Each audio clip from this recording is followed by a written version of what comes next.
Hello, everyone, and welcome back to the CDL podcast channel. In this episode today, going to be just a mini little episode, get some content out to you guys. It's been a minute. We missed a week because of, I'll tell you in a little bit, just a crazy, chaotic week over here in my life.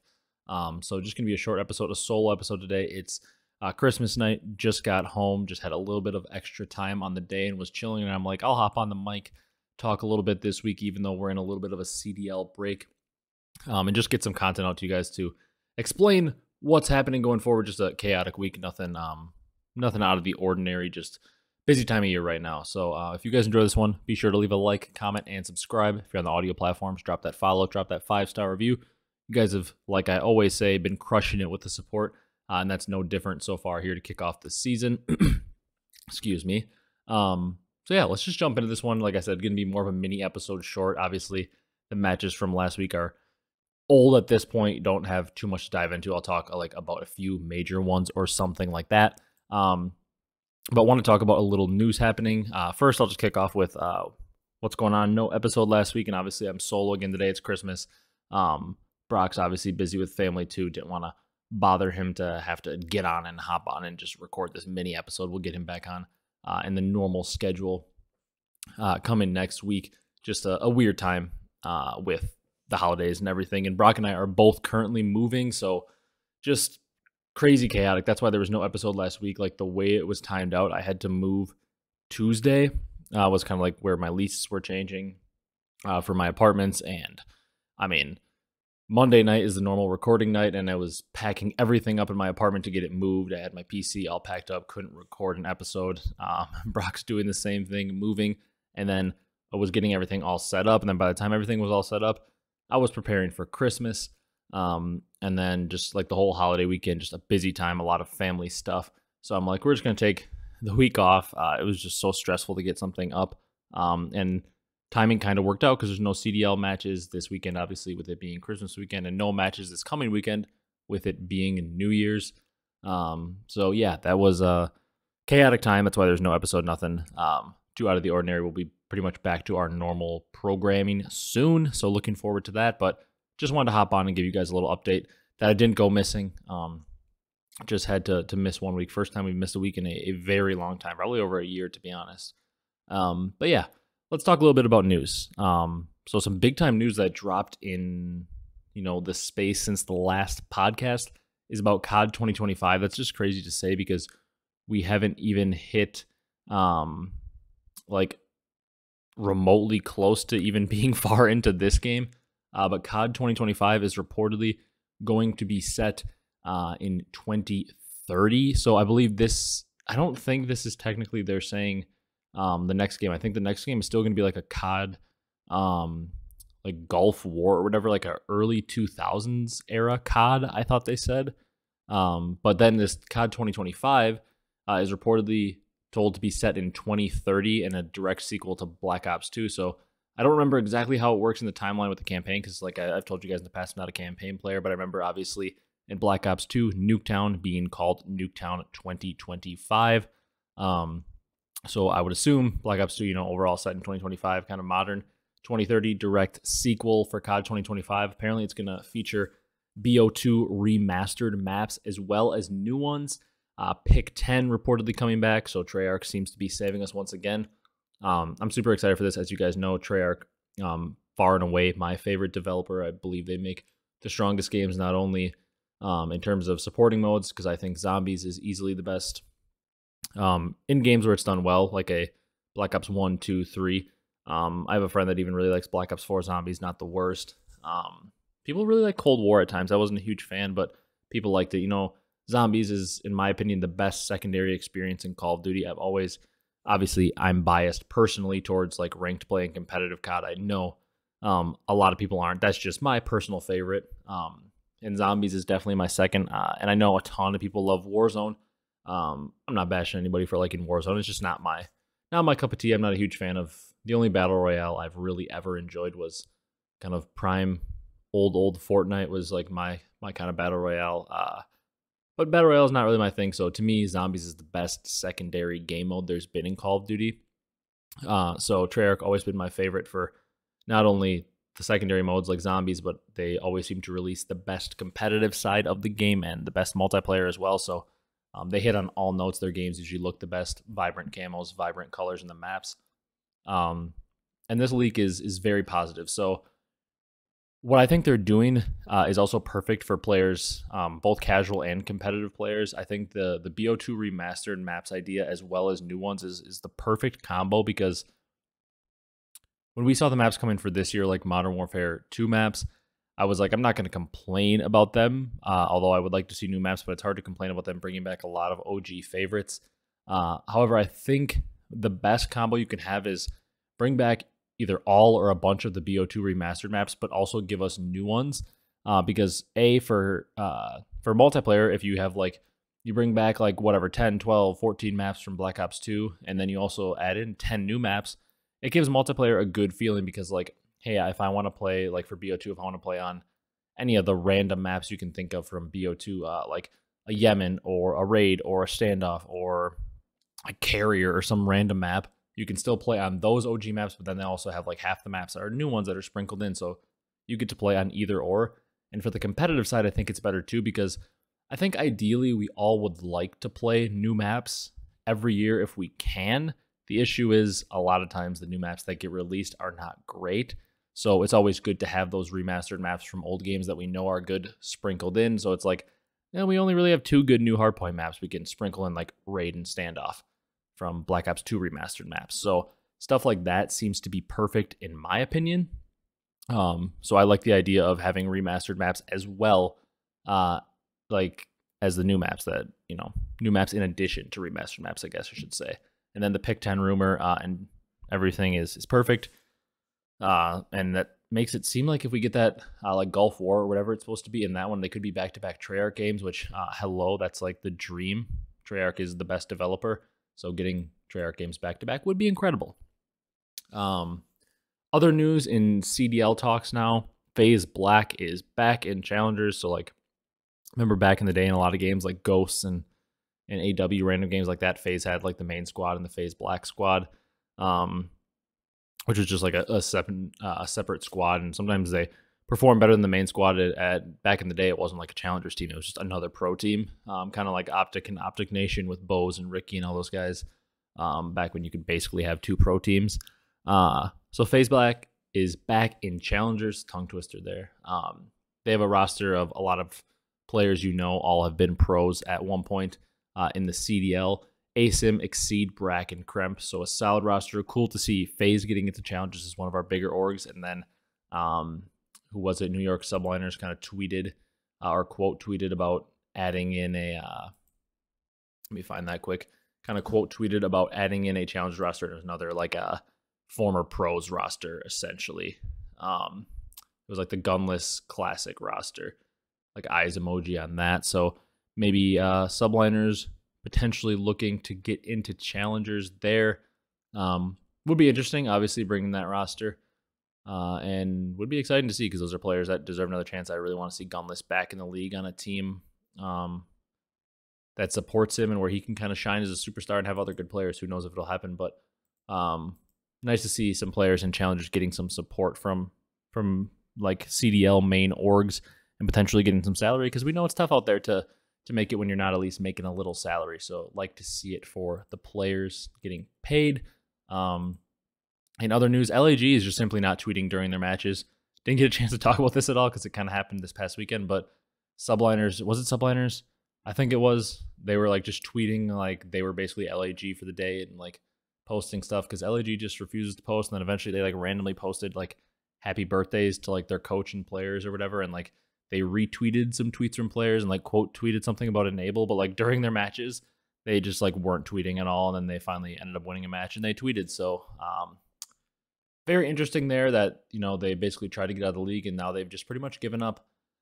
They've just pretty much given up, I guess would be the word for it, on even attempting to continuing to support their players that are currently playing. But from what we heard, like when Hecz talked on the flank about it, sounds like I believe it's one woman basically running the entire show. I don't remember if that's correct at all. That could be wrong, but don't envy her at all, because that sounds brutal. Running the entire show, if she's having to do like all operations over there, as well as like maybe she has to be like a social media manager, because if they're not willing to hire like any other staff, I doubt they're hiring a social media manager. That's probably where they cut costs. So I do not envy her. That position is horrible if she has to do everything herself. But crazy that we just have a quote unquote professional sports league in a way. Like they're trying to run this league, a franchise league with all these teams in it. Kind of crazy. They're just trying to run this, as just a team that reportedly, paid that $25 million entry fee or agreed to it, is just, running it like it's a random old esports org from 2010, just tweeting whenever they want and just not really caring about their team. It's wild that it's supposed to be like a quote unquote professional league, and that's how we have a team operating. Like, could you just imagine an NFL world where you've got a team, I don't even know, pick a random team, they're playing right now as I record this podcast. So like the Philadelphia Eagles, for those of you that don't know them, they're a team in the National Football League here in the U.S. You imagine on a game day if they just decided, yeah, we're not going to tweet at all, not going to post any videos of our players, any pictures, any updates about the game, any highlights, any scores. People will be like, well, what's going on? Why aren't they tweeting? Yeah, it's an equivalent in a way here, because this is basically supposed to be a professional league and a franchised prestigious league, and they're just not tweeting. They don't care. So kind of sad to see. All right. Like I said, going to be a short episode today. Last thing, just wanted to mention a quick, like on a couple matches. I was able to really catch a lot of Friday. Saw Heretics take out Vegas 3-1 on the 15th after dropping the map 1 on Terminal. They went to Invasion, won in round 11. That was a big comeback. And then won the Control 3-2, and then won a 250-214 on the hardpoint. That boy Metals was cooking. I was placing some prize picks on this match, and I placed one on every map, and it hit on every map. I placed like an individual one on map 1, it hit. So I'm like, okay, I'll place one on map 2, that hit. Place one on map 3, that hit. And I placed one on map 4, and that hit. So shout out to Metals, because I'm pretty sure I placed something on him like every map, and he just never let me down. So Heretics, they look pretty damn good. I'm excited to keep watching them, because they're showing no signs of slowing down, and league's going to be more exciting if Heretics is playing this well. Another match on Friday, LA Thieves took out Boston in a 3-0 fashion. This was overall just everybody on LA Thieves was just cooking, and they looked very, very good. Not much else to say on that. Both teams now 1-3 after the weekend, but LA Thieves at least showed a little life in this match before we'll talk about what happened to them in their second match. And then OpTic Seattle. Seattle kind of bottled that map 1 on Skid Row. OpTic took advantage of that and then came out, won the Search and Destroy, dropped the Control, and then won the map 4. OpTic looks very good in hardpoint right now. Pred and Dashy really showed up in this series, and OpTic is now 3-1. They're starting to round into form, and I'm not surprised at all. I guess some of the community kind of is surprised that OpTic's rounding into form, because so many people were just like, oh my god, this team is so bad because of some scrim results. But I preached it in multiple podcasts, comment sections, Twitter, and it was like, let's just chill out. Like, maybe if they were a team on paper that looked horrible, like you didn't think the roster was good on paper, and then they struggled in scrims, you could panic. But I mean, the team has Dashy, Kenny, Pred, and Shotzi. Like, these are all players that at their peaks, we have called Dashy the best player in the game at times, even if it's been a while. We've called Dashy like the best player or one of the best players in the game. At times in the past, World War II, even leading into, Champs and Vanguard, we've called a guy like Kenny one of the best players in the world. Obviously, Pred, at times we've called him one of the best players in the world since he's been in the league. And same with Shotzi. I mean, the dude won an MVP of the league and won a ring in the CDL era. So, like, these are dudes we've all called best players in the games, or up there amongst the best players in the games multiple times in their career, and they're all still very good. And people were just like, oh my god, this team's chalked after not even watching them play a match. I just can't believe that. Could they start to fall off a little bit and maybe bottom out a little bit at a tournament or something coming up? Sure, maybe. But the fact that there are people out here surprised by OpTic having some pretty good results early on. I mean, they're around 11, Game 5 round 11 away against New York Subliners from being 4-0. And people were ready to just write them off and say they were just horrible. Yeah, wild to me. Then on Saturday, Heretics took out Rocker 3-1. A lot of close maps in this series. Not Again, Metals with a very good series, led the lobby in kills and damage with 104 kills and 20,000 damage. Dude is a beast so far in Heretics. Like I said, undefeated Minnesota Rocker, yet to win a match. Tough there for them. Subliners took down the Vegas Legion here. Quick series. Vegas kind of seems to be in the same spot that they were before. Play worse teams close, maybe get a win here and there, but they are still getting taken out by the better teams. FaZe Surge was the third match on Saturday, and this in the past has been a really interesting one with the Sib and Pred iteration of the roster the past 2 years. That was always a very competitive match, and was always like one that you always mark down, and like that's a match you got to watch because Surge always seems to put up a tough fight against FaZe. They lost 3-1 here. There were some close maps, but overall, when you look across the slaying, just 1.2s across the board basically for FaZe and a 1.0 for Abezy. They were able to handle business. We're not shocked that FaZe has not dropped a match yet. Typical FaZe fashion. Toronto Ultra versus Carolina Royal Ravens. This was just a quick, swift 3-0 for Ultra, and Ravens continue to look pretty rough. Quick touch on the matches from Sunday, I suppose. OpTic, talk about a quick match. They steamrolled Ravens. Like you could have, walked away, got some water, made up a little food or something, came back to watch OpTic, and they were like closing out map 3 when you got back. This was just across the board domination. I mean, Shotzzy on the series was 46 and 34. That's a 1.35. Yeah, he was the worst KD on his team by far. I mean, Dashy almost dropped a 2.0 on their head. On the side of Carolina, you had GodderX with a 0.49, Real with a 0.52, Clay with a 0.66. I mean, Clay was the second best KD on his team at a 0.66. Damage-wise, they were putting nothing in. I mean, they weren't shooting back, essentially. So a little bit disappointing because, in early scrim results, we had heard how, Ravens were maybe a really good team and maybe we're a dark horse team, and I kind of started to believe some of it and thought, maybe they could be a dark horse, but, that's looking like it was incorrect so far. Obviously, it's a little bit early to just write them off, just like I said. OpTic has been playing well, and I can't believe people wrote them off so early. A little bit early to write off Carolina still, in my opinion, because we're only 4 matches into them, for them. But considering that their roster doesn't look as good on paper and they're struggling, getting a little bit concerned. The concern meter for them is certainly rising. However, there's still time to fix it, even though I'm scared for them. But OpTic, swift work. The whole Sunday was a bunch of 3-0s. LAG continues that curse. I guess LAT just can't beat LAG. They got 3-0'd by them. There were some close maps in there, but overall the slaying heavy inside of LAG. So that's a weird match. I wasn't able to watch that one, but when I saw they 3-0'd them, I just thought it was so funny because, just classic. You think that LAT should be the better team, just like they have, or basically should have been this entire time.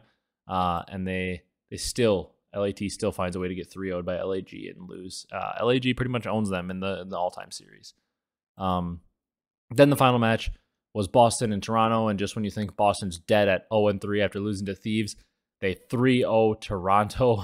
Just very weird. Envoy with an absolute stinker of a series with a 0.49 on the side of Boston. Snoopy with a big-time takeover. He has arrived, saw everybody gassing him up on the timeline. And this is what you need to see out of Boston. In my opinion, this is the winning formula, beating a team like Toronto, who we view as a very good team. But just across the board, when you look at their numbers, this is the winning formula. It's Snoopy and Capsidal. 1.4 for Snoopy with 11,000 damage. The third most in the lobby behind Scrap and Capsidal. Capsidal with the most damage in the lobby, dropping a 1.12. Priesta, dropping a 1.17, dealing some pretty good damage. And then Slasher coming in around a 1. Anchoring spawns, doing the dirty work, stuff like that. This is what we need to see out of this team. They need their superstar SMGs to be superstars. We know Snoopy has high potential. We know Capsule has high potential. They have to hit that ceiling. Priest has got to pick up some of that slack, and Slasher just got to be there to do the rest and direct the troops. That's what we need to see out of Boston, so maybe a stepping stone series going forward for them. As for Ultra, just maybe a bad series. Maybe they overlooked Boston a little bit. I'm interested to see going forward how they look, because I still believe strongly in this Ultra team, but just a little bit of a roadblock there for them. And yeah, that's about it for the matches last week. Like I said, didn't want to bore you guys too long.